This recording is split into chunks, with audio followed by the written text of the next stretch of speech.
siga entonces.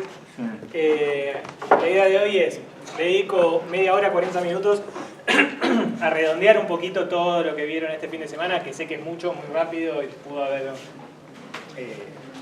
es demasiado para un par de horas, par de clases.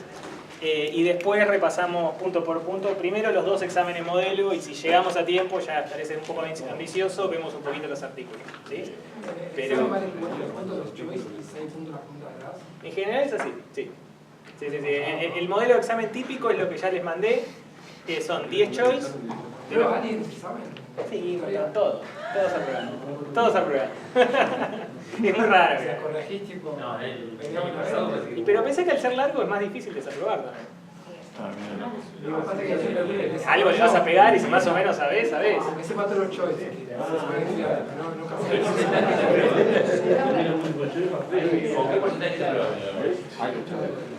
No, con un 50% más o menos. Igual también ahí hacemos una curva en relación. Igual curva, ¿no? Vamos a estar todo bien abajo, así que tranquilo, no pasa nada. Hacemos una curva, ¿Cuánto dura el examen? 2 horas. El examen son 2 horas, en general son 10 choice, así con las correctas sumas, las incorrectas restas. No. 0-1 resta, No. fíjense. Eso no es. En mi barrio eso no se dice de otra forma. Y si no responden, no pasa nada. O sea, si no responden, no resta, digamos. Eso. Y la... Perdón, no sé si tenés...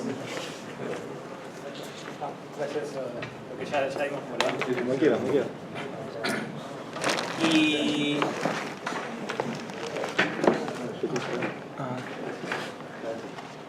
Así que bueno, la idea de hoy es eso. Arrancamos un poquito a redondear un poco conceptos y después repasamos en los exámenes. Los tengo que felicitar, son de los más intensos que tuve hasta ahora en mi vida. Nunca recibí tantos mails al momento de enviar un examen modelo.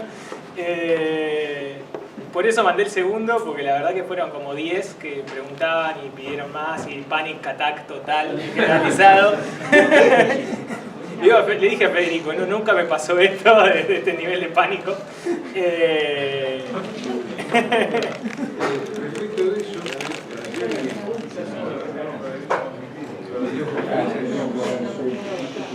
dijo que si lo creíamos conveniente, por ahí hacíamos una videoconferencia que lo quería el día miércoles, la semana que viene, para contestar dudas.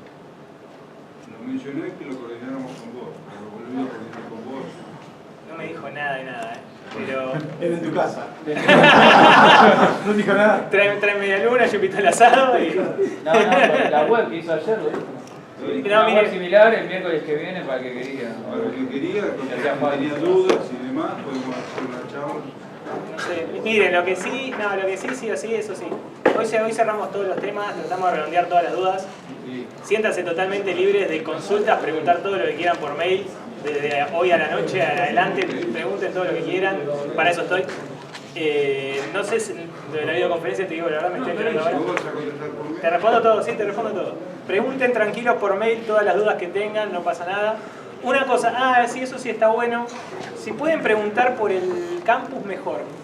Porque así yo respondo una vez y además todo el mundo lo ve.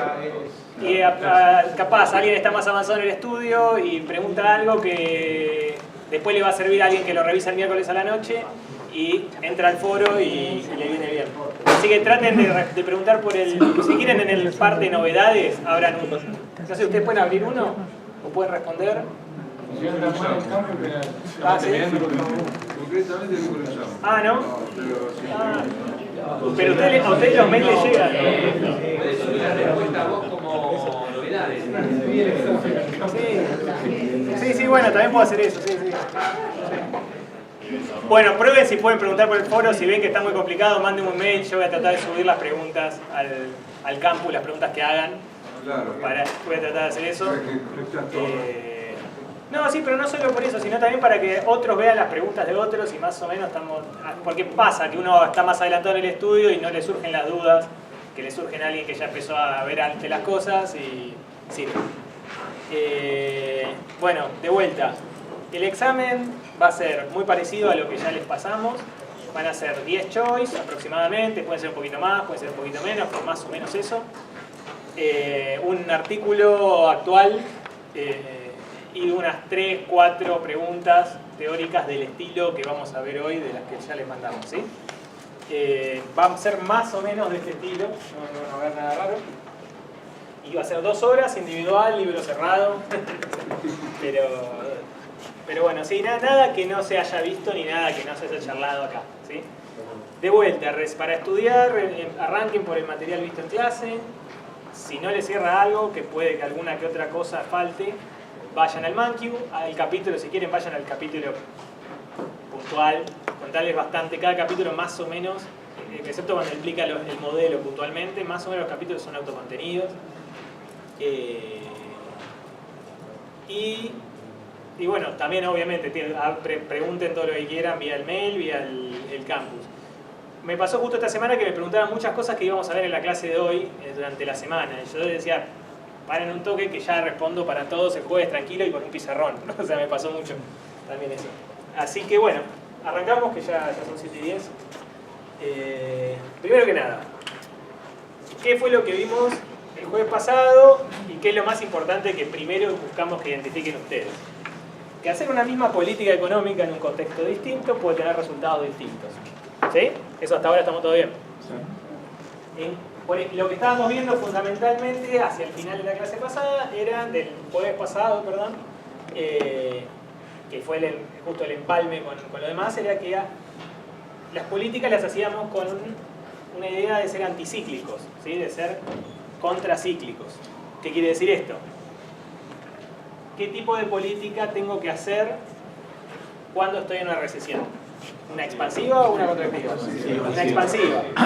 Puede ser una política.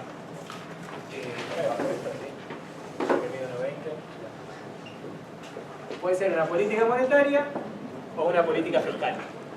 ¿Sí?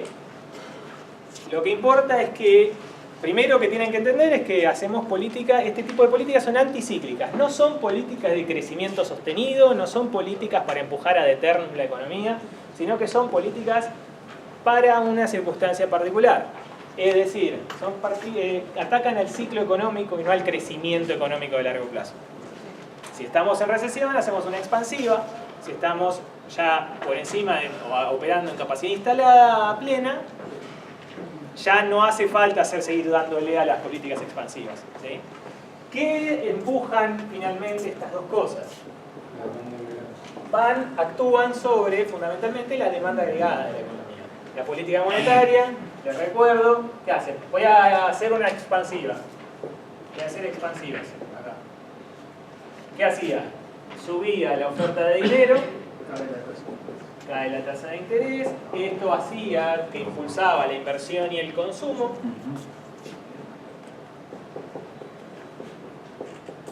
Y esto empuja eventualmente el componente privado de la demanda agregada. ¿Sí? Es decir, empuja a los agentes privados a que consuman. ¿Sí? El aumento de la demanda agregada, después si vos estabas en una situación de recesión, iba a poder impulsar un poquito la economía para volver a una más plena utilización de la capacidad instalada, un menor nivel de desempleo. ¿Sí? Recuerden, en un contexto que nosotros llamamos keynesiano pasa esto, en un contexto de recesión. El contexto de recesión llamamos contexto keynesiano para resumir, y un contexto clásico es cuando ya estamos operando en pleno empleo. ¿Sí? En cambio, la política fiscal lo que hace es operar sobre el gasto público. Lo que hago es empujar el gasto público de la economía. ¿Qué significa aumentar el gasto público en sí? O sea, sería aumentar el gasto neto de impuestos y de cosas que le extraes a la sociedad, por así decirlo, ¿no? O sea, el gasto neto en el cual incurre el Estado para empujar la economía. Hay distintos tipos de gasto, hay un montón de discusión sobre qué conviene gastar, en qué, es decir, hay distintos tipos para distintas coyunturas, es decir, no es lo mismo gastar en infraestructura, que en el fondo también te puede llegar a empujar la curva de oferta agregada porque te mejora la productividad de la economía, pero sino también se puede gastar en gasto más social, en un gasto más social que tiende a fomentar más rápidamente el consumo. ¿Sí? O sea, son distintos tipos de gasto público con distintos consecuencias sobre la economía. Acá damos algo más genérico que es gasto público, que empuja la parte pública de la demanda agregada, la parte el G. En el medio está el multiplicador, no sé si lo vieron, el multiplicador de consumo que empuja un poquito más, es decir, yo hago un puente, al puente le pago a los obreros a su vez van a consumir, ese consumo de ropa, supermercado, etcétera, a su vez el dueño de la casa de ropa, el dueño del supermercado va a tener más plata que va a poder usar para consumir, etcétera, ¿no? Pero bueno, tiene un multiplicador, pero es un empujón de segundo orden en relación al primer empujón. No es que se supermultiplica todo y explota de crecimiento de la economía ante un aumento del gasto público, sino que es algo que converge a un poquito más, digamos, ¿no? Se multiplica un poquito el aumento de la demanda agregada. Ahora bien, importantísimo a la hora de evaluar una política fiscal expansiva, y contractiva también, ¿no? Pero una política fundamentalmente nos interesa estudiar las expansivas, que son las que... ¿De dónde sale la guita, ¿no? ¿De quién paga? ¿De dónde sale la plata que va a financiar ese gasto público? Dado que, en función de dónde saques la plata, esa misma política fiscal expansiva tiene distintos efectos sobre la economía. Depende de dónde salga la plata. Por ejemplo, yo subo el gasto público, pero a la vez subo los impuestos. Va a depender del tipo de impuesto que uno le suba, etcétera, ¿no? Pero a priori, simple, para arrancar, ¿qué pasa? Nada, se le pega el aumento del gasto con el aumento de los impuestos y en la sociedad termina siendo neto.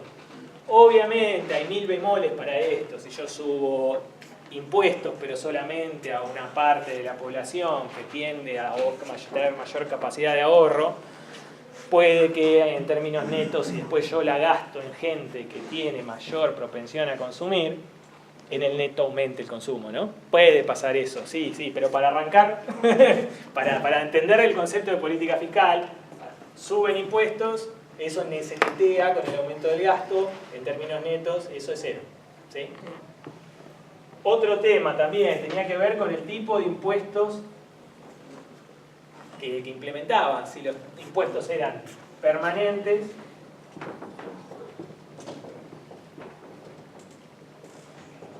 o transitorios.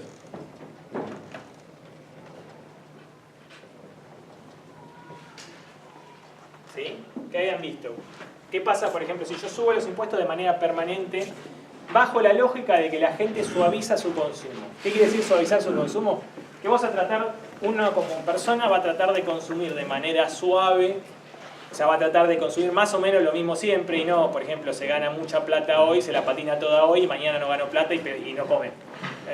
La idea es que si uno se gana la lotería hoy, no se la patina hoy la lotería, sino que la tiende a ahorrar una parte para suavizar un poquito ese consumo de ese ingreso que le llegó. Eso lo vieron más o menos con Federico.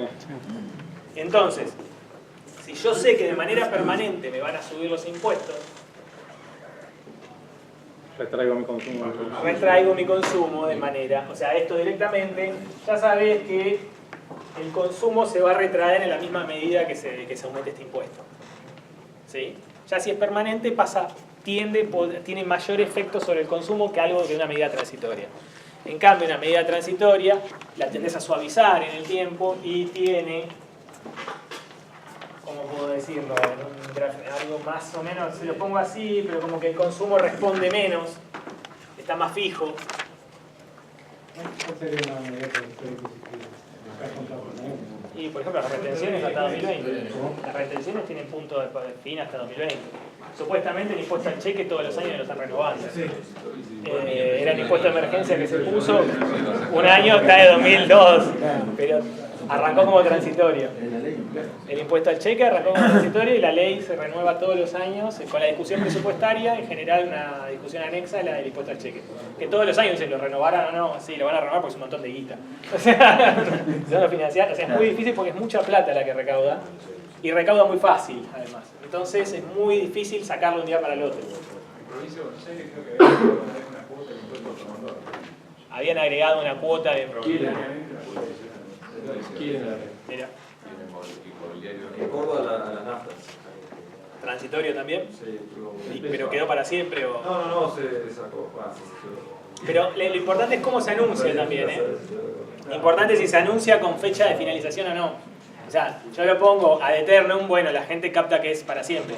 Pero si uno lo anuncia con punto final, ya es otra cosa. Qué sé yo. Por ejemplo, lo que voy, si vos tenés las retenciones que ahora metieron ahora, las retenciones hace poco, tienen fecha de fin, no, aparte de ser fijas en pesos, son hasta diciembre de 2020. En teoría eso hace que como agropecuario, me pongo muchas comillas, ¿no? Pero como agropecuario vos no lo pondrías en tu ecuación para siempre de esos impuestos. En Argentina uno nunca sabe, pero en tu ecuación económica entraría como algo transitorio, no como algo permanente. Pero bueno, hay que tener un poquito en cuenta esto, y el otro medio abstracción teórica que estuvieron viendo es si los agentes... Ah, no, pero todavía no. Con la deuda. Sí, con deuda. Se encanta. ¿Cuál es la otra forma de financiar este gasto público? Una es subir los impuestos directamente. La otra, puedo tomar deuda. Que tenemos dos tipos. Arranquemos con deuda local. Deuda local es tomo deuda en el mercado doméstico. Tomo deuda en el sistema financiero local. ¿Sí? ¿Cuál es la principal consecuencia que tiene esto para la sociedad? Ahora yo lo que hago, gasto más y tomo deuda para financiarlo. Ojo, el Estado lo va a tener que volver a pagar en algún momento esa deuda, primero. Pero ¿qué es el primer efecto que uno más tiende a ver? Lo que pasa es que, claro, exactamente, uno va al mercado de fondos prestables.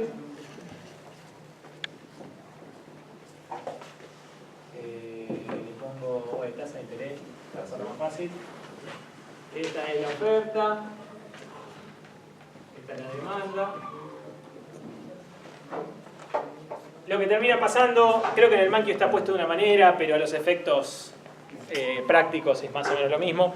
¿Qué pasa? Tenés un mercado de fondos, hay una cantidad de ahorro en el sistema financiero doméstico, de las cuales algo de deuda la toma el Estado. Hay más demanda por esos fondos.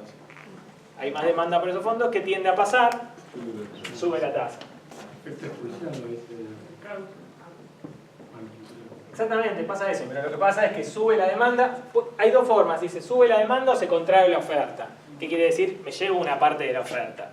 Lo importante, puede pasar, lo que pasa en los dos casos pasa lo mismo.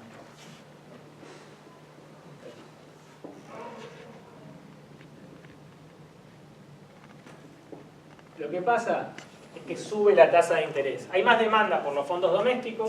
Al haber más demanda por los fondos domésticos o hay menos oferta disponible para esos fondos domésticos, lo que termina pasando es que hay menos...